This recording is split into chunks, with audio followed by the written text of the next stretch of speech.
자, 그래서 이 고전 소설의 7장을 보면 이제 고전이라는 말은 옛날 책이라는 뜻이에요. 첫 번째 뜻은 아시겠죠?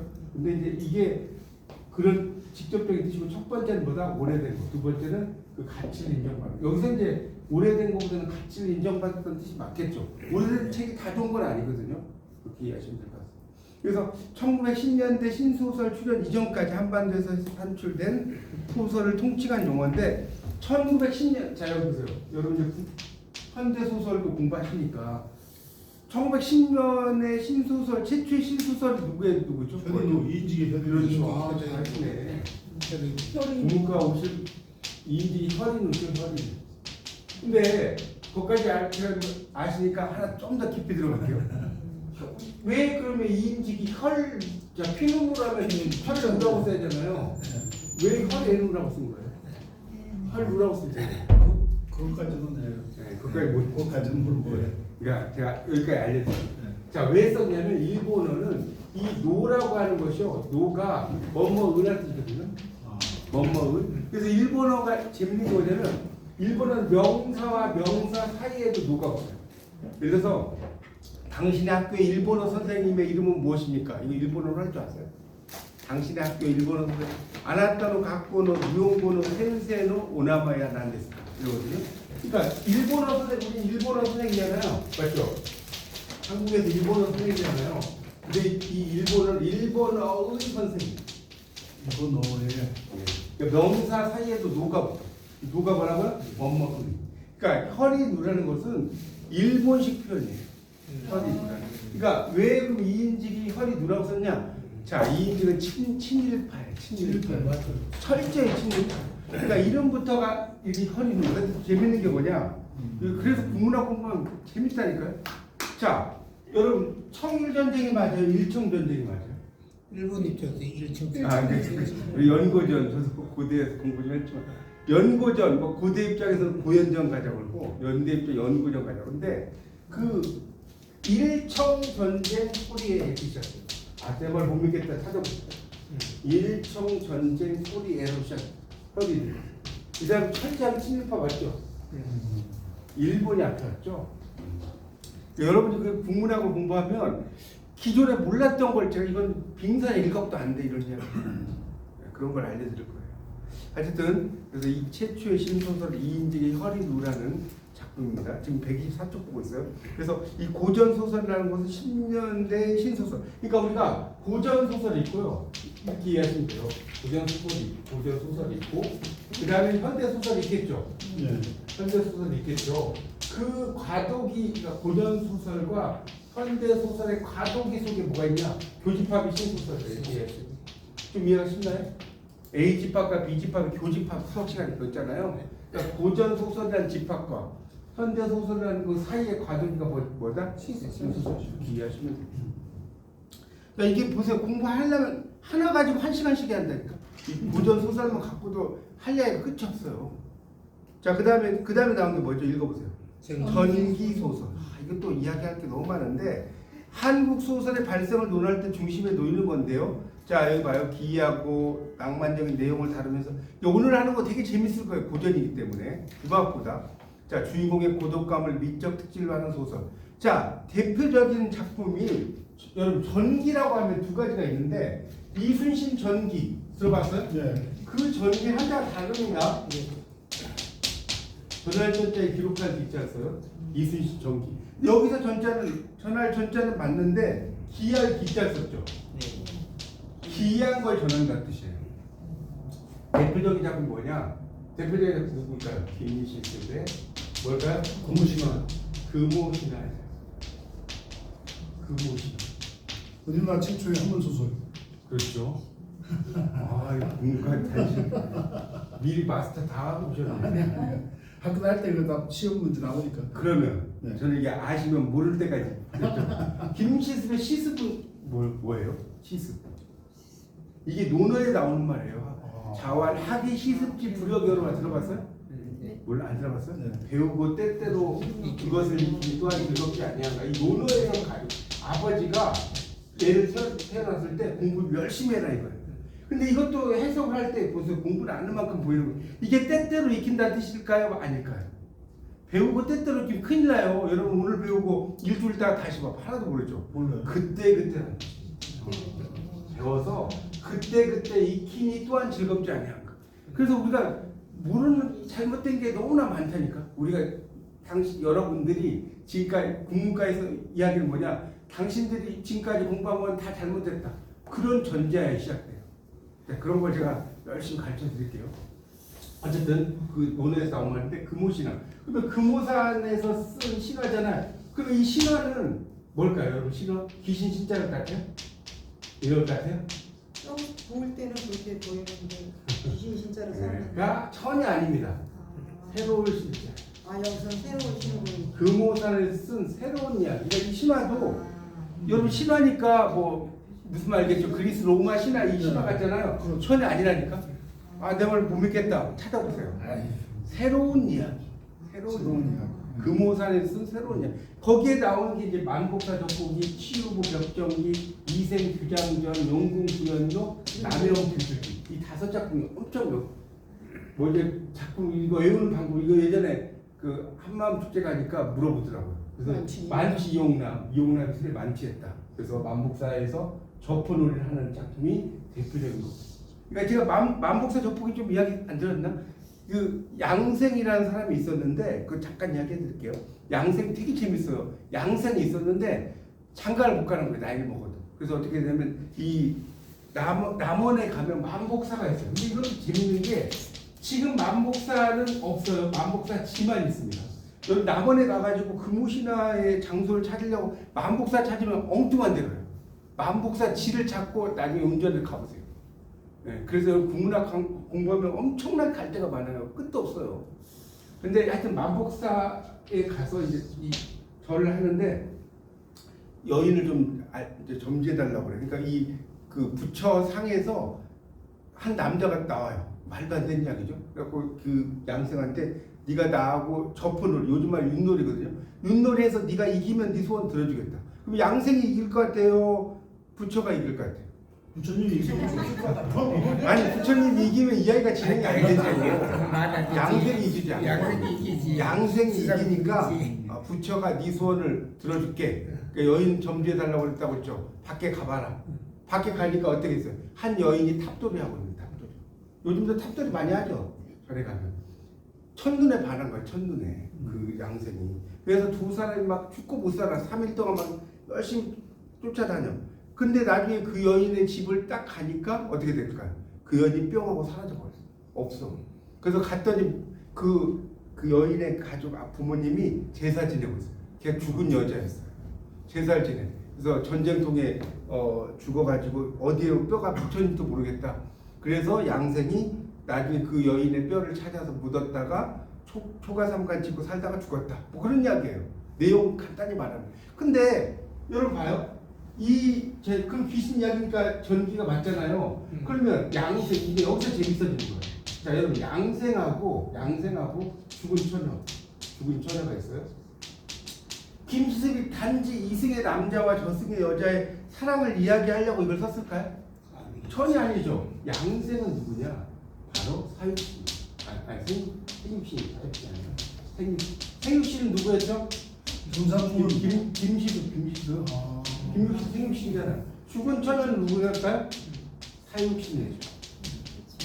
생육신으로서 사육신의 영혼을 위로하기 위해 쓴 글이에요. 그럼 왜 이걸 직접적으로 쓰지 못하느냐?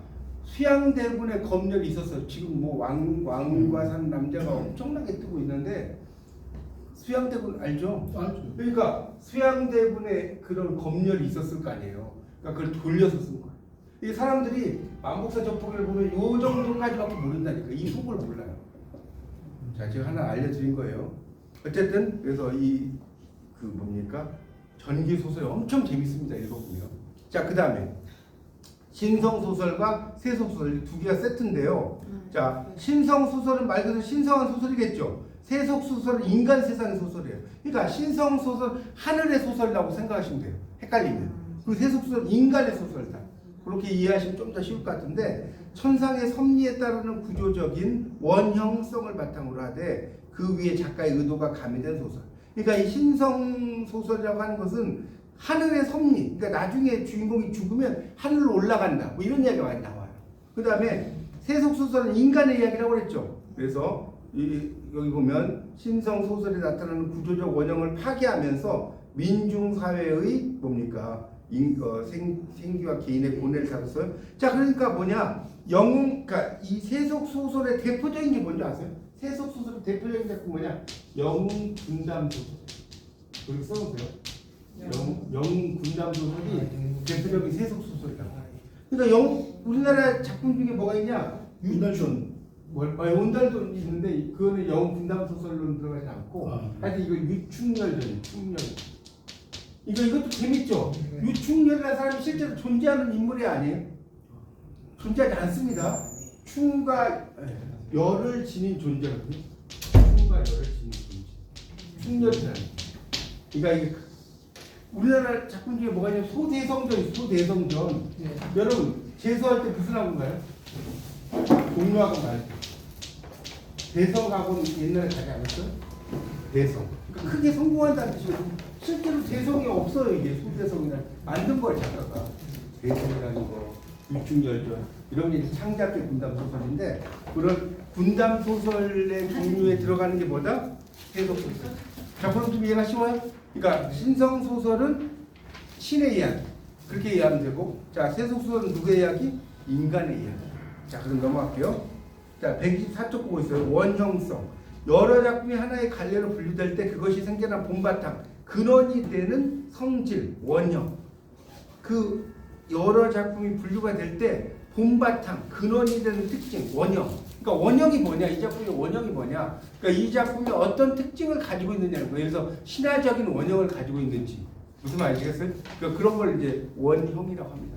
좀 유식한 말로 알키타입이라고 해요. 알키타입. 원형이라는 게 알키타입. 이렇게 이야기하면 됩니다. 자, 넘어가도 되겠죠? 자, 그 다음에 이제 군담 소설이에요. 군담 소설. 여러분, 군자가 제가 이렇게 이야기했나? 이 한자가 한량이 너무 많아. 군자 이기죠. 여러분, 왜 군을 이렇게 쓸까요? 군을 왜 이렇게 쓸까요? 차를 군대 가보신 분 알죠? 차를 항상 뭐가 있죠? 덮고 다니죠. 군대에 가면 차를 위장한다니까. 차가 이렇게 다 이렇게 위에 덮어요. 위에다 뭘 덮고 포 같은 거 덮을 때 위장하려고. 그래서 이 군자를 이렇게 쓰는 거예요. 진짜 차를 덮고 있다. 그래서 이 군담 소설 그 밑에 지금 124쪽에 6번 보고 있어요. 주인공의 군사적 활약성을 중심으로 하는 고전 소설의 하위 갈래. 그래서 군담 소설에는 이제 남성 중심의 군담 소설도 있는데 여성 군담 소설 되게 많아요. 그게 뭐냐? 박시부인전. 그죠? 박시부인전. 이렇게 다 여성 군담 소설이에요. 그러니까 옛날에 보면 여성 군담 소설 되게 많이 이야기합니다. 나중에 이제 그건 여러분이 고전 소설 공부하면 배우실 겁니다. 아시겠죠? 그래서 여성 군담 소설도 되게 많아요. 자, 그 정도만 이해하십시오. 지금 1학년이시기 때문에 제가 너무 깊게 들어갈 수는 없어요. 그냥 간단하게만 이야기하겠습니다.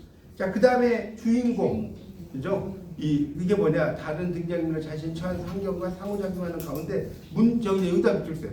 문제를 해결해 나가는 주도적 인물, 이게 중요한 말이에요. 이게 주인공이에요. 그러니까 여기 주인공도 상식을 알려드릴게요. 주인공 하면 영어로 뭐예요? 주인공 하면? 몰라요? 히어로잖아요, 히어로. 되게 많이 쓰는 말 아니에요, 히어로. 근데 이거는 여주인공은 뭐예요, 여주인공? 우먼 히어로. 제가 그럴 줄 알았어요. 그게 아니라 여주인공은 헤로인이라고 해요, 헤로인. 우리말로 써주세요, 헤로인. 대부분 마약 아니에요? 마약은 아니에요. 헤로인이라고, 여자는 헤로인이에요. 우먼 히어로. 제가 예전에 여주인공을 H로 시작되는 걸 쓰라고 할 때 어떤 애가 막 할리우드 우먼 이렇게 써놨어. 막 있는 대로 쓰라고 했더니. 어쨌든 남자 주인공은 히어로고요. 여자 주인공은 우먼 히어로 아니에요. 헤로인이에요, 헤로인. 자, 그 다음에 영웅소설 또 나왔네요. 고귀한 혈통. 태어난 뒤 모든 난관을 극복하고 승리한 영웅의 일대기. 영웅소설. 그러니까 영웅소설은 두 가지가 있다. 남성 영웅소설도 있고요. 여성 영웅소설이 있어요. 근데 이게 공부하다 보면 재밌는 게요. 그 조선시대 이런 시대에 보면 실질적으로는 남성 좀 중심적인 경우가 많았잖아요. 아무래도. 그런데 이런 영웅소설 보면 되게 여성에 대해서 되게 중시하게 많이 나옵니다. 그 대표적인 박시부인정 같은 경우도 이제 대표적인 작품이거든요. 자, 그 다음에 뭐죠? 읽어보세요. 9번. 혼사 장애. 혼사 장애. 이 장애물. 그래서 고전 소설의 대표적인 모티프 중 하나로 주인공이 혼인을 이뤄 행복한 결말을 맞이하기까지 겪어야 하는 갈등과 장애. 자, 여러분 혼사 장애가 뭔지 모르겠다. 제가 쉽게 설명드릴게요. 예전에 뭐 가족 뭐 이런 거 관련된 금요일마다 하는 그런 드라마 있었죠. 가족사 뭐 이런 거 이야기. 신들의 전쟁. 이런 거. 이거 아세요? 신들의 전쟁이 뭐냐면 부모님이 기독교야. 와, 독실한 여러분도 아마 집안에 그런 게 있을 텐데 부모님보다 계속 기독교야. 근데 부인이 뭐 되게 마음에 들어해. 근데 그 뭐라고 하죠? 며느리가 불교야. 그러면 이게 잘 되나요? 걔가 개종을 하지 않으면 쉽지 않죠. 맞잖아요. 그런 게 혼사장애인 거예요. 그러니까 그러면 내가 여기를 하기 위해서 개종을 하거나 이렇지 않으면 문제가 생길 거 아닙니까? 종교적인 문제가 엄청나요. 그든 종교 문제로 전쟁까지 하잖아요. 뭐 중독 이런 쪽 같죠. 그래서 이런 거를 혼사장애라고 한다. 그러면 좀 이해가 쉬울 거예요. 자, 오른쪽 볼게요. 자, 오른쪽 읽어보세요. 악선제요? 낙선제입니다. 낙선제. 이게 이제 음악악으로도 익히는데 즐거울 락으로 읽어야 돼요. 그래서 낙선제. 락인데 처음에 리을음이 오면 니은으로 읽는 거 알죠? 그래서 낙선제라고 해요. 이 락이지만 낙선제. 창덕궁 동쪽에 있고 주로 상중인 후궁이 거쳐 있고 대장편 소설이 대거 발견된 건물. 이게 또 재밌는데요. 낙선제가 창덕궁에 가면 낙선제가 있어요. 근데 자, 여러분 창덕궁에 창덕궁 가보셨죠? 창덕궁에 낙선제가 있다는 거 처음 들었어요? 모르죠. 관심 없었어요. 나중에 창덕궁 가면 낙선제가 있어요. 하여튼 거기 야간에 요즘 창덕궁 뭐 개봉을 하는데 저는 안 가봤는데 그렇게 멋있대요. 저녁에 이렇게 가면. 근데 이게 하늘의 별따기라고 하더라고. 근데 어쨌든 이 낙선제가 요즘으로 말하면요, 이렇게 생각해요. 뭐냐? 왕실 도서관. 왕실 도서관. 여기는 여러분 여기 책에는 아주 얇게만 써놓은 거예요. 그래서 왕실 도서관인데 그래서 제가 여기 없는 이야기를 많이 해드릴게요. 여기 그래서 왕실 도서관인데 그 왜 왕실 도서관이 여기 있느냐? 후궁들이 새털같이 수많은 날 주로 혼자 있잖아요. 그렇죠? 그러니까 할 일이 있었어요. 할 일이 뭐 있긴 있겠지만 좀 지루하겠죠. 무료하겠죠. 그러니까 책들을 읽는 거예요. 근데 재밌는 거는요. 옛날에 그 뭡니까? 대장편 소설 여러분 몇 권까지 있을 것 같아요? 토지 뭐 25권, 26권 아무것도 아니에요. 옛날에는요 200권까지 있어요. 이 대장편 소설 하나가 200 진짜 200권까지 있다니까. 놀랍지 않습니까? 그러니까 그거 하나 읽으면 1년 가버려 그냥. 200권 토지 읽다가 1권 읽다가 때려치죠. 이거 200권 읽으면 1년 간다니까. 그러니까 옛날 사람들이 지루할 틈이 있겠어. 이런 대장편 소설이 수도 없다니까요. 한두 개가 아니에요. 무슨 말 아시겠어요? 그 정도만 이야기할게요. 근데 이 대장편 소설 조금만 더 설명드릴게요. 대장편 소설하고 가문 소설이 같은 말이에요. 거기 11번, 12번 이퀄 관계 해보세요. 같은 말인데 이게 가문의 이야기예요. 그래서 주로 가문 사이의 갈등, 가문 내 구성원 간의 애정 문제를 다루는데 이 가문 소설이나 이런 것들은 어떻게 되냐면 주로 이렇게 남자 한 명에 일반적인 네파적이라고 그래요. 남자 한 명인데 이 남자가 몇 명의 여자를 만나냐면 3명의 여자를 만나게 돼 있어요. 무조건 여자 3명의 어떻게 설명해요? 1, 여자요. 남자 한 명이 여자 3명을 만나.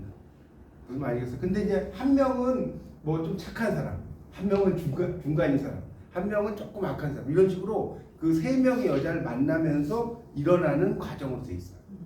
그게 뭐다? 가문. 그러니까 이런 그 작품들을 보면 뭐라고 그래야 돼? 주로 남자 한 명의 여자 막 여러 명 이렇게 돼 있어요. 대개가. 그러니까 예를 들어서 구운몽 있잖아요. 구운몽. 김만중이 구운몽을 들어봤죠? 구운몽이 왜 구운몽이에요? 9가지 꿈을. 9가지 꿈을 꿔요? 아니 새로 해석을 하죠. 아니 그러니까 9사람이 꾼 꿈이거든요. 성군과 8선녀. 그래서 구예요. 남자 한 명, 여자 8명. 그래서 구운명이. 하여튼 소설 다 그렇게 돼 있어요. 남성, 그래서 하여튼 이 구운몽이 그렇습니다. 그래서 여기도 마찬가지예요. 남자 한 명이 여자 3명과 막 사랑에 빠지는 이야기예요. 그리고 그 정도만 이해하십시오. 지금 1학년이시니까. 자, 그 다음에 셋째 소설 나왔죠? 사람들의 이 태자가 모양 태자예요. 일상생활과 사회 풍속, 인심 이런 걸 다루는데 대표적인 셋째 소설이 뭐냐? 이춘풍전. 이춘풍전 들어봤죠? 마담역에서. 안 들어봤어요? 이춘풍이 이제 기생집에 가가지고 다 홀라당 해먹잖아요. 자기 가진 재산을. 몰라요? 그러니까 이 부인이 이제 그 무슨 높은 관리 행세를 해. 그래가지고 이제 가서 이제 네 남편한테, 아니 남편이 아니지, 그 남자한테 뺏은 거 다 내놔라 이런 얘기거든요. 그러니까 이 옛날에 보면 어떤 이야기가 있냐면 발치서라는 게 있어요. 발치서. 진짜 재밌어요. 구조 공부하면 어떤 얘기냐면 이빨 뽑는 이야기도 발치. 요즘도 발치한다고 하잖아요. 그러니까 한 사람이 이제 기생할 때 그 사랑에 빠져가지고 이제 뭐 하룻밤을 자고 나갔어. 근데 돈을 다 털린 거예요. 그럴 수 있죠. 나중에 가서 야, 내가 너무 많이 썼다. 내 돈, 그 이빨 내놔. 내가 너한테. 근데 돈을 털리기만 하는 게 아니라 이빨을 사랑의 징표로 이빨 뽑아달라고 하는 거예요. 기생들이 이빨 뽑아달라고 해요. 그게 징표라고. 그래가지고 그럼 내가 너한테 준 이빨 내놔. 그러니까 어떻게 하냐? 이 정금이 차대 있잖아요. 같은 걸 하나 가져와서 여기서 찾아봐. 이해 가세요? 그러니까 얼마나 많은 이빨을 뽑았겠어요. 남자들이. 네 이빨 찾아봐. 네 이빨 이 중에 네 정부인 포대 하나 갖다 놓고 이 중에서 네 이빨 찾아가. 뭐 그랬다는 거예요. 그게 이제 발치소랍니다. 발치소. 자, 그다음에 실전이죠. 14번 날 때. 실전이라고 하는 거 여러분 헷갈리면 안 돼. 실전, 실제로 뭐 전한다는 뜻이 아니라 무슨 실자죠? 잃을 실자죠. 책을 잃었다는 뜻이에요. 책을 잃었다. 실전이 실제 뭐 실전 뭐 바둑 이게 아니라 잃을 실자라고. 책이 이름만 있고 안전할 수 있죠. 그런 책이 되게 많습니다. 우리나라의 대표적인 그 뭐죠? 불탄 책들이 뭔지 아세요? 대표적인 게 향가가 지금 한 삼국사기 삼국유사의 24수 균열전의 11수 뭐 이렇게 나오잖아요. 몇 편 안 되잖아요. 옛날에 수천 편 있었어요. 수천 편. 향가가 진짜로. 신라 시대에 그런 게 다 불타가지고 몇 개 안 되는 거예요. 그렇게 실전입니다. 이름만 있고 없는 거. 자, 그리고 그다음에 우화죠. 이거는 우화 소설인데 동물이나 식물을 의인화하는 거예요. 의인화하는 거. 그래서 풍자하는 거거든요. 뭐 서대주전. 그러니까 쥐가 나오는 거 서대주전 이런 게 대표적인 거예요. 서자가 지서자 아시죠? 지서자. 이렇게 쓰는 거. 지서자가 이렇게 쓰거든요. 서대주전 이런 게 이제 대표적인 우화소설. 그러니까 동물을 이야기하긴 하는데 그게 동물 이야기가 아니라 어떤 이야기다? 사람 이야기, 사람 이야기. 그 정도. 그다음 작자는 작품 지은 사람이겠고 전기수 이게 또 재밌는 말인데 전할전, 기할기 숫자가 이제 두 가지. 여러분 숫자가 무슨 숫자일까요? 늙은이 수. 네, 여러분 늙은이 수를 알고 계시는데 여기에서는 사람 수를 이게 늙은이 수로 하고요. 두 번째 사람 수예요. 그러니까 기이한 걸 전하는 사람. 왜 그러냐면 전기수가 노인들만 하는 거 아닐 거 아니에요. 그러겠죠. 그래서 여러분 공부는 제가 이야기했죠. 아까도 아는 만큼 보이는 거라니까. 이 숫자가 늙은이 수만 있는 게 아니에요. 사람 수. 그러니까 근데 이 전기수술 재밌는 게 뭐냐면 사람들을 모아놓고 막 이야기를 해요. 이야기를 하는데 결정적인 순간이 되면 이야기를 할까 안 할까? 안 해요. 왜 안 하겠어요? 돈 달라고. 그러면 이걸 요전법이라고. 요전법 써보세요. 요전법 뭐냐면 딱 결정적인 순간에 말 안 해. 그럼 사람들이 막 이야기 해달라고 할 거 아니에요. 그러면 막 뭐 엽전도 던지고 어떤 사람은 자기 아버지 막 그 시아버지 뭐 젓가락도 가지고 막 다 가져. 그래갖고 막 거기 이 잔에다 막 던져. 그걸 뭐라고 한다고요? 요전법. 돈을 맞이한다는 뜻이에요. 요전법입니다. 자, 하여튼 그래서 전기수입니다. 사람이 많이 모인 곳에서 고전소설을 낭독해요. 그 다음에 차람이에요. 차람. 볼람자예요. 볼람. 다른 사람부터 소설을 빌려보는 거. 그러니까 요즘으로 말하면 이제 그 차람이 다른 사람의 소설을 빌려본다고요. 그렇게 이해하시면 다른 사람으로부터예요. 이거는 아시겠죠? 그 다음에 읽어보세요. 필사. 베낄사자거든요. 소설을 베껴서 자기 소설. 요즘도 뭐 성경 필사 이런 걸 쓰잖아요. 뭐 필사. 네, 그런 걸 이야기. 근데 옛날에는 그것을 붓으로 썼어요. 여러분 볼펜 쓰는 것도 힘든데 붓을 쓰는 거 얼마나 어렵겠습니까? 자, 그 다음에 뭐죠? 세책. 이게 빌릴 세자거든요. 그러니까 책을 빌린다는 거예요. 대출용 책을 마련해 놓고 독자에게 돈이나 값이 나가는 물건을 받고 책을 빌려주는 거예요. 뭔 말이겠죠? 그러니까 뭐 돈으로 빌릴 수도 있고 물건을 가지고 빌릴 수도 있고. 그래서 그걸 세책이라고 그래요. 이 세책이 요즘 말로는 뭐냐 써놓으세요. 책 대여점 이렇게 써보세요. 그럼 좀 더 이해가 쉬워요. 세책이 뭔지 모르겠다. 요즘은 책 대여점이 별로 많이 없어졌죠. 요즘 거의 도서관에 웬만하면 다 있으니까. 근데 옛날에 책 대여점이 있었고요. 그 다음에 읽어보세요. 21번. 방각본. 이 각자는 색일 각자 아시겠죠? 근데 이 방자가 무슨 방자인지 혹시 아세요? 방. 네, 동네, 그렇죠. 동네 방자예요. 그래서 이 고전 소설의 유통이 이제 발전된 형태인데 개인의 이익을 목적으로 하는 소설인데 간행하는 건데 상업적인 목적이에요. 상업적인 목적. 그리고 여기서 하나 더 이야기하고 싶은 게 있어요. 이 방각본은요 나무로 찍는 거예요. 나무. 목판본이에요. 목판본. 거기 방각본 옆에다가 목판본이라고 써요. 목판본. 옛날에 나무에다 이렇게 새겨가지고 그걸 찍는 거란 말이에요. 이해가십니까? 그걸 목판본이라고 하고요. 그 다음에 읽어보세요. 폐관.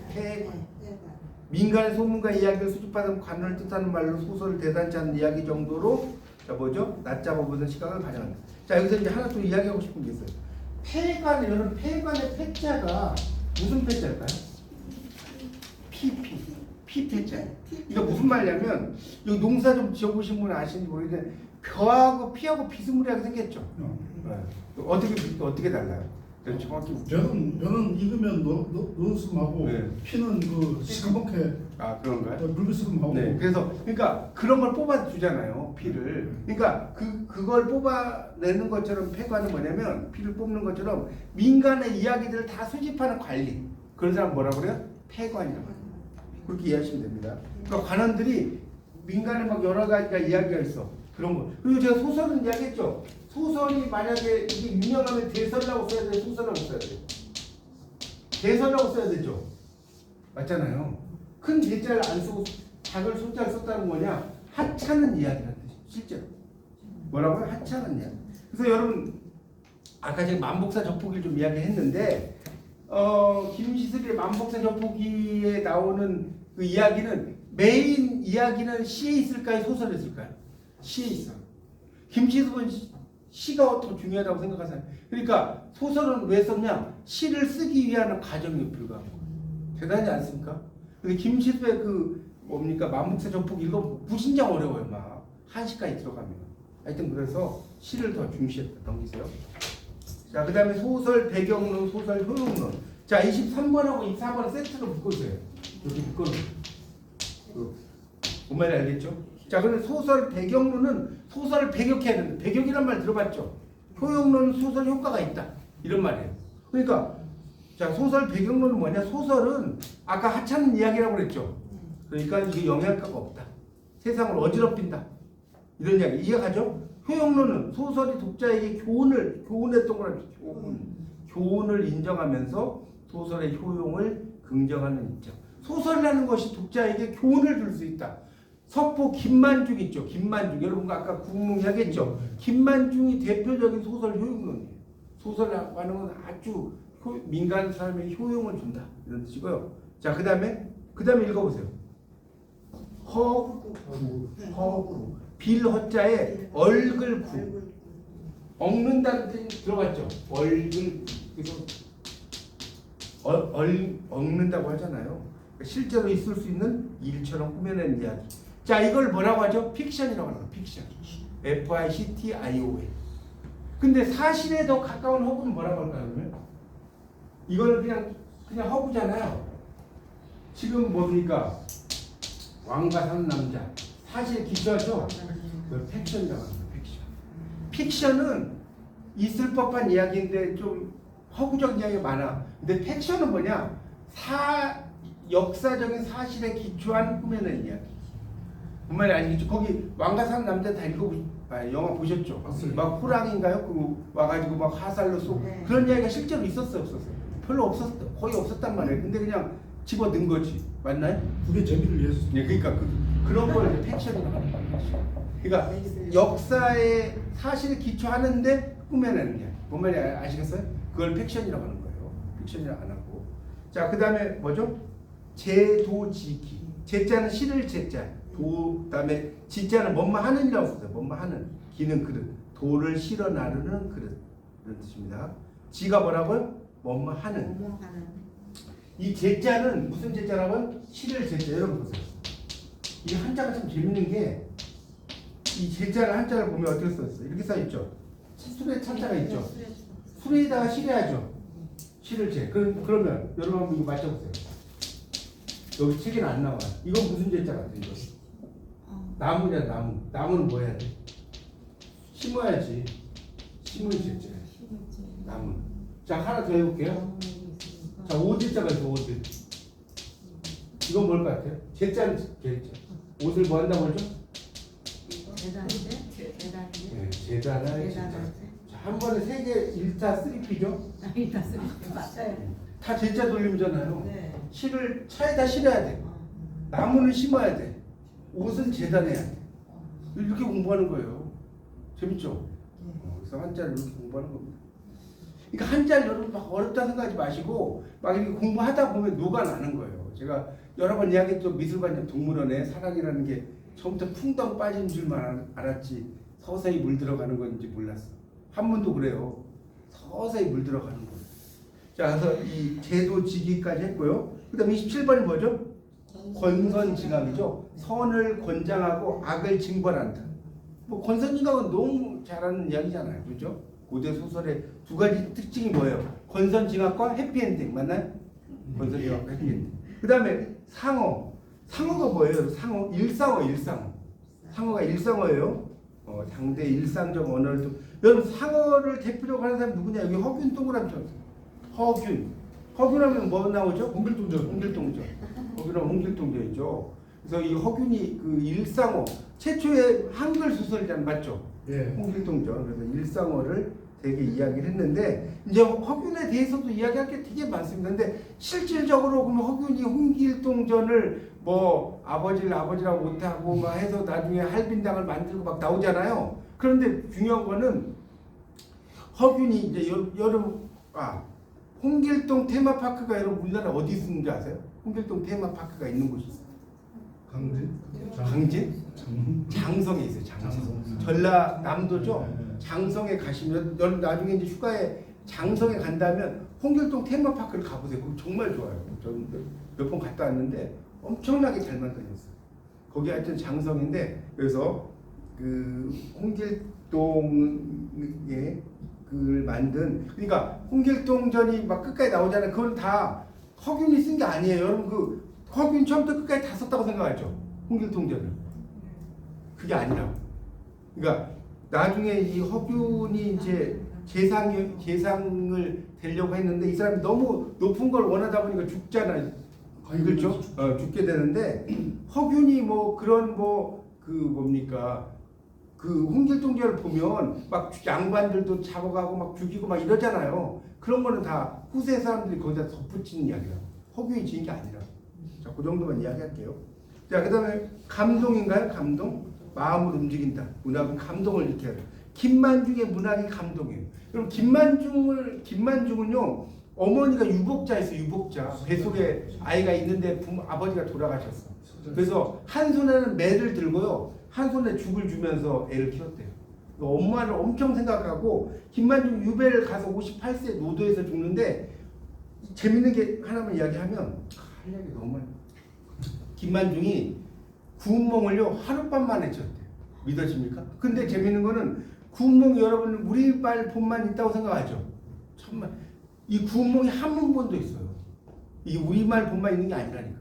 한문본도 예? 허구예요. 구운몽이요? 구운몽은 허구적인 이야기죠. 아니 왜 그러냐면 팔선녀하고 그러니까 성진이라는 애가 사랑에 빠진 그 뭡니까 구운몽 모르세요? 그러니까 간단히 말하면 성진이라는 애가 있었는데 팔선녀가 이제 그 성진 있는 곳에 막 오는 거예요. 오니까 성진이가 그 여자들 막 만나서 막 이야기 노닥거리고 하다 보니까 선방이 들어오니까 공부가 되겠어 안 되겠어요? 안 되죠. 아 남자가 태어나면 장수가 되고 뭐 들어오면 세상에 돼야 되는데 하다가 꿈을 꿔 잠을 자. 그러니까 육관제사가 성진을 꿈속에 인간 세상에 보내는 거예요. 팔선이. 그래서 그 성진의 이름이 뭐냐? 인간 세상에 왔을 때 이름이 소리예요. 소리. 여러분 소리가 뭔지 아세요? 양소리. 양소리의 소리가 뭔지 몰라요? 잠시 논다는 뜻이 잠시 논다. 젊어서 논다는 뜻이야. 여러분 인생은 잠시 노는 거예요? 오래 노는 거예요? 잠시 노는 거죠. 아 잠시 노는 거죠. 우리가 지구의 나이가 몇 년이에요? 오래 논다고요? 45억 세까지 사실 거예요? 45억 년에 비하면 만화의 100년이잖아요. 오래 노는 게 아니죠. 그렇죠? 소수점 천자니까. 어차피 인간상 잠시 논다는 거죠. 네, 뭐 맞아요. 하여튼 그래서 이야기가 너무 길어지니까 이 정도 할게요. 그 다음에 이제 화이론이라고 해서 감동적이고요. 화이론, 중국의 문화를 숭상하고 오랑캐를 물리친다. 화자가 빛날 화자잖아요. 중국은 가운데서 빛난다는 뜻이에요. 그래서 중화요리라고 하는 거거든요. 그래서 중국의 문화를 숭상하고 오랑캐 이자예요. 물리친다는 뜻이고요. 그 다음에 인물성 동이론. 이거 읽을 때 자 보세요. 성동이론이에요. 인물 성동 이론 뭐 이렇게 하면 안 되고 이거 아버지 가방에가 돼요. 인물성 동이론. 사람과 동물의 성품은 같기도 하고 다르기도 하다. 이것도 이야기를 안 할 수가 없는데 이 이야기 좀 하고 넘어갈게요. 호질이라는 연암 박지원의 작품이 있어요. 호질. 호랑이의 질책. 연암 박지원에 뭐가 있다고? 호질에 보면 이게 어떤 이야기 한 여자 과부가 있어요. 과부가 간단한 이야기 과부가 있는데 되게 뭐라 그럴까 정숙한 과부예요. 그런데 아들들 성이 김씨, 이씨, 박씨 뭐죠? 강씨 이래. 그러면 이 정숙한 과부인가요? 아들 성이 다 달라 진짜. 정숙하다고 하는데 이야기가 그렇게 시작돼. 근데 그 어머니가 그 어떤 그 자기 마을에 이제 사랑하는 훈장 있죠. 훈장 선생님하고 사랑에 빠진 거야. 밤에 이제 그걸 애들이 다 봐. 그러니까 그걸 보니까 쪽팔리잖아요. 훈장이 막 열심히 도망가다가 똥통에 빠진 거야. 열심히 도망가다. 그 똥통에 빠진 그 사람 훈장을 호랑이가 딱 의자에 앉아가지고 냄새 난다. 하면서 이야기하다. 이해 가세요? 그 인물성 동의론은 왜 호질을 이야기했냐면 우리는 니들처럼 사기치지가 않는다. 여기 동물들이 사기쳐요? 네? 사기쳐 안 쳐요? 동물 사람처럼 사기 안 쳐. 그러니까 그거는 사람과 동물의 본성이 같은 거에 다른 거예요. 사기 치잖아요. 떡 하나 좀 안 잡아온다고. 아니야 동물들. 아이고 호랑이죠. 하여튼 동물들 그래서 동물들은 안 치죠. 그래서 우리 사람과 동물의 본성은 같은 면도 있고 새끼들을 위하는 거는 같을 거 아니에요. 그런데 그 사기치거나 이렇게 하진 않는단 말이에요. 그건 다르다. 그래서 인물성 동의론 누가 이야기했다고요? 연암 박지원 이야기한 거죠. 그 정도만 이야기하십시오. 자, 그 다음에 넘기세요. 어디로 가냐면 133쪽에 한문 문법의 기초. 그러니까 고기 좀 하고요. 그 뒤에 고사성하고 그래서 이제 마무리할게요. 자, 133쪽 보세요. 득수구문이에요. 어, 이, 자, 소. 요 정도는 한자 읽을 수 있죠? 어, 이, 자, 소. 133페이지예요. 자, 그래서 이제 밑에 보면 이제 쭉 여러 가지 있는데 그러니까 여러분이 보세요. 이제 공부하는 방법을 알려드릴게요. 이렇게 막 나오잖아요. 물론 다 공부하면 좋아. 다 공부하면 좋은데 여러분 지금 1학년들이 막 공부하면 머리 지나잖아요. 보기만 해도 막 관동 대지진이 일어나잖아요. 그러니까 중요한 표현만 알면 돼. 자, 거기에 밑줄 쳐져 있는 거 나왔죠? 밑줄 쳐져 있는 거 첫 번째 나왔잖아. 뭐뭐에서. 그래서 봐요. 뭐뭐에서.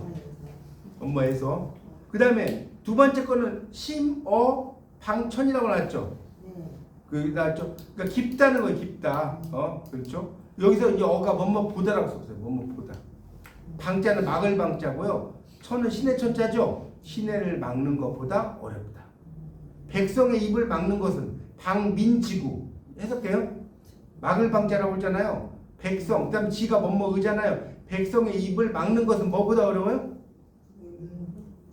시내를 막는 것보다 어려워요. 여러분 혹시 이런 말 한자는 못 써도 청출어람은 들어봤어요? 그럼요. 근데 청출어람이 청어람은 들어봤어요? 이거 안 들어봤어요? 학원 중에 청어람 학원도 있어요. 실제로 맞죠? 몰라요? 한자 여러분이 우선 찾아보세요. 푸른색은 나왔다. 자, 이 어자는 무슨 어자일까요? 뭐뭐 해서겠죠. 푸른색은 이 쪽풀 남자거든요. 쪽풀에서 나왔는데 뭐보다 푸르요? 쪽풀보다 푸르다. 그런 뜻이에요. 그러니까 여기서는 뭐뭐 보다죠. 해석돼 이해가요? 청출 어람이 청어람 되게 유명한 말이에요. 푸른색은 쪽풀에서 나왔는데 뭐보다 푸르다고요? 쪽풀보다 푸르. 그래서 이게 한자 공부할 때 맨날 나와요. 앞에 있는 어자는 에서고 뒤에 있는 어자는 뭐라고요? 보다. 그래서 그럼 이게 뭔 뜻이에요? 청출 어람이 청어람의 뜻이 뭐예요? 여러분? 푸른색은 쪽풀에서 나왔는데 쪽풀보다 푸르다는 뜻이 뭐냐? 제자가 스승을 능가한다는 뜻이에요. 푸른색은 제자고 쪽풀은 스승이에요. 여러분 그런 걸 알아야 된다니까요. 여러분도 이제 좀 지나면 저보다 능가하시겠죠. 그렇죠? 청출어람이 청어람이다. 하나 알았어요. 됐죠? 그 다음에 세 번째. 이것도 뭐 다 설명할 수 없으니까 삼견, 축어군 그것만 볼게요. 그 정도만 읽으면 되겠죠? 세 번, 견, 본다는 뜻이 아니에요. 당하다 써봐요. 당하다. 죽은 쫓을 축자예요. 어느 뭐뭐에게라고 써봐요. 임금에게. 세 번 임금에게 쫓는 것을 당했다. 그러니까 뭐 해놨다는 거예요? 쫓겨났다는 뜻이죠. 해석됩니까? 그래서 첫 번째는 에서, 두 번째는 보다, 세 번째는 에게. 자, 이런 뜻으로 쓰인다. 그 정도만 이해하시면 됩니다. 됐죠? 그래서 이제 그렇게 좀 정리를 하시면 됩니다. 그러니까 그 다음에 나오는 게 이제 이라고 하는 것이 나와. 이는 뭐 뭐뭐로써 이런 뜻이잖아요. 뭐뭐로써 맞죠? 그러니까 군자는 불이언 거인자는 이 거자는 뭐예요? 든다는 뜻이고 등용시킨다 뭐 든다는 뜻이에요. 그러니까 말로써 이언이니까 사람을 들지 않고 그러니까 말 잘한다는 이유로 사람을 뭐 첨가하지 않고 뭐 이런 뜻이에요. 불이인 폐언이잖아요. 그러니까 그 뭡니까? 사람으로서 그 말까지 패하진 않는다. 그러니까 밑에 해석을 보면 말 잘한다는 이유로 높이 평가하지 않고 사람됨이 형편없다는 이유로 좋은 말까지 버리진 않는다. 그러니까 말을 잘할 수는 있어요. 근데 말을 잘한다고 해서 그 사람이 아주 높은 건 아니죠. 사기꾼도 말 되게 잘하잖아요. 맞죠? 그리고 또 사람됨이 형편없다고 해서 그 사람이 또 학식이 뛰어난 것이 없는 건 아니잖아요. 그런 의미로 쓰인 겁니다. 그래서 이가 뭐뭐로써 정도로 해석된다. 넘겨보세요. 뭐 그런 얘기고요. 자, 그 다음에 그 첫 번째 거 넘어가 두 번째 거만 볼게요. 두 번째 거 보면 오이여 찾았어요? 예. 위사 거기만 볼게요. 나는 이는 이제 여는 너였자 너로 그다음에 위는 위 있죠 뒤에 위 여기다 죽을 사. 자 이건 뭔 소리냐면 이건 조금 설명해 드릴게요. 이거는 잘 써보세요. A 위 이런 구문이거든요. E의 위비는 뭐냐? A로서 B를 삼다. 되게 유명한 문제예요. 자, E의 위비가 뭐라고요? A로서 B를 삼다. E, A, V, B. A로서 B를 삼다. 그러니까 뭐예요? 해석해보세요. 나는 너로서 죽음을 삼는다. 이게 직역이에요. 나는, 자, 직역 써봐요. 여러분이 한자를 공부할 땐 직역을 알아야지 의역이 되는 거예요. 맞죠? 나는 너로서 죽음을 삼는다. 그러니까 나는 네가 죽은 거라고 여겼다. 이게 의역이에요. 난 네가 죽은 거라고 생각했다. 이런 정도로 해서 왔었어요. 됐죠? 어렵지 않죠? 이 정도면? 그 다음에 생하자 부모, 지하자 포자야. 찾았어요? 네. 박스. 나를 태어나게 한 사람, 나를 낳아준 사람은 그러니까 자자 사람 자자네 부모고 지하자 나를 알아준 사람은 포자야. 그러니까 포자야가 누구예요? 포숙이다. 포숙. 관포직이라고 들어봤죠? 관중과 포숙의 사귐 이런 뜻이고요. 이 정도 됐죠? 그 다음에 민자 방지본 찾았어요? 네. 백성이라는 것은 요때 자자는요 겉자자예요. 겉자. 백성이라는 것은 나라의 근본. 여러분 그 농악 같은 거 할 때 보면 그 거기 이렇게 뭐라고 써요? 농자 천하지 대본 이런 말 들어봤어요? 그럼 농자가 뭐예요? 농자. 농사지는 사람이에요? 농사지는 사람이 천하의 근본이에요? 그게 아니라 농사라고 하는 것은 이때는 겉자잖아요. 농사라고 하는 것은 천하의 큰 근본이다. 그러니까 여러분 아는 만큼 보이는 거라니까 이거 한번 공부 안 할 때는 농사 짓는 사람이 이렇게 해서 갈지 했죠. 그러면 땡이라니까. 그게 아니고 농사라고 하는 것은 이 자자가 사람만 의미하는 게 아니라 것도 의미한다. 것까지. 네. 어렵지 않죠? 됐죠? 어려워요. 아니 어렵지. 그래요? 네, 어려워도 하다 보면 쉬워져요. 하다 보면. 자, 그렇게 알고요.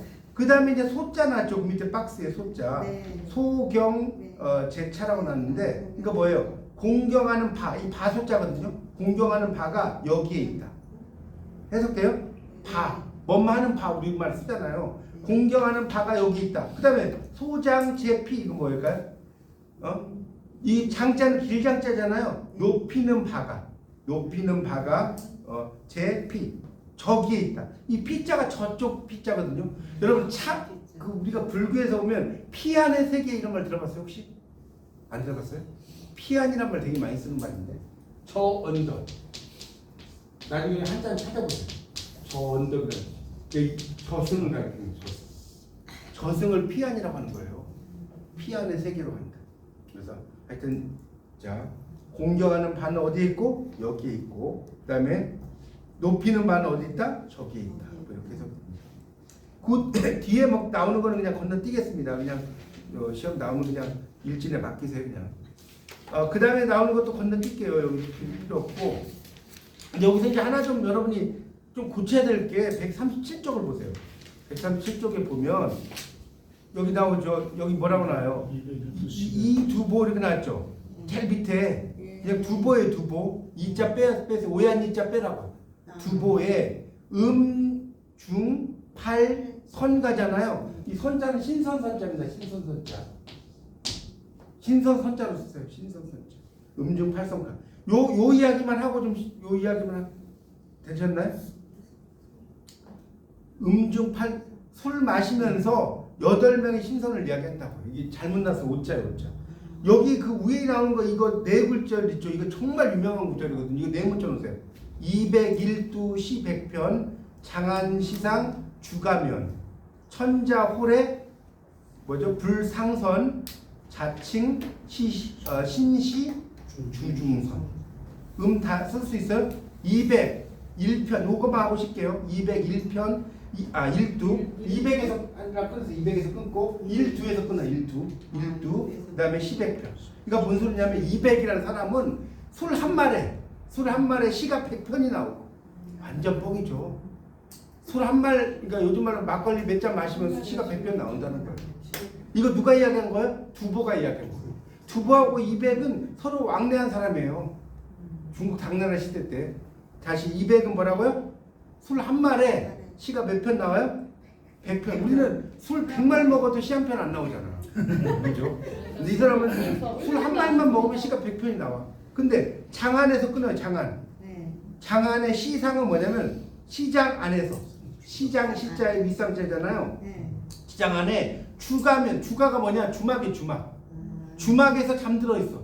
여러분 200은 여기 이제 안 나왔는데요. 200 갖고 이야기를 또 끝도 없는데 200은 뭐라고 하냐면 회수 이름 300배. 이거 뭔 소리인지 아세요? 200의 이 장진주에 보면 어떻게 나오냐면 남자라면 모름지기에 술을 한 잔 마시면 300잔을 마셔야 돼. 그리고 300잔이면 소주 40병쯤 될 것 같은데. 물론 이제 조금이겠지만 소주 40병을 마실 수 있어요? 여러분? 그냥 가난불 죽죠. 남자라면 그렇게 200뻥이 심해요. 진짜 나온다니까 못 믿겠다. 찾아보세요. 회수 이름 300배가 나와요. 한 번 모름지기 사내가 술을 마시면 300잔을 마셔야지. 3잔 마시고 30잔 마시고. 근데 하여튼 그래서 천자 왕의 왕이 홀에 불을 호자에 올레자거든요. 오라고 불러도 홀에 오라고 불러도 불상 상자 오를 상자 배선자 배에 오르지 않고 상자 윗상자 아니고 오를 상자예요. 자칭 칭할 칭자에 스스로 칭한다. 신시 신은 뭐뭐이다라고 써봐요. 뭐뭐이다. 이것 아니에요? 신은 자신은 이다. 자 뭐라 저기 동그라미 봐. 주중선. 술에 취한 신선이다. 멋지지 않아요? 술에 취한 신선이다. 그러니까 이 두보가 200을 평가한 거예요. 여러분 시험에 나오고 안 나오고 떠나서 멋있지 않습니까? 다시요. 201두 10의 편. 200은 술 한 말에 시가 100편이 나오고 장안 시상 주가면 장안의 시장통에 주막에서 잠자고 있는 거예요. 천자홀의 불상선 왕이 오라고 해도 배에 오르지 않고 자칭 신시 주중선 스스로 자신을 술에 빠진 신선이라고 칭하래요. 멋지지 않습니까? 그래서 200은 실제로 술을 마셨다라기보다는요 200이 술을 이야기하는 건 뭐냐 써보세요. 회제부를 이야기해요. 회제부가 뭐냐? 재주를 갖고 있지만 나를 알아주는 사람을 만나요 못 만나요? 못 만난다는 뜻이에요. 그걸 알아야 돼. 그리고 200을 맨날 허구한 날 술 이야기만 한다 이런 뜻이 아니고 200이 왜 술을 이야기하냐? 내가 재주를 가지고 있어. 근데 나를 알아주는 사람 못 만났어. 슬퍼 안 슬퍼요? 슬프죠. 그 슬픔을 술로 달래는 거예요. 그게 뭐다? 회제부. 제가 한자까지 쓰면 머리 아플까 봐 쓸 줄 아는데 안 쓰는 거예요. 재주를 품고 있지만 나를 알아준 사람 만났다 못 만났다? 못 만난다. 그런 걸 술로 표현한다. 이 정도 하고 치겠습니다. 네.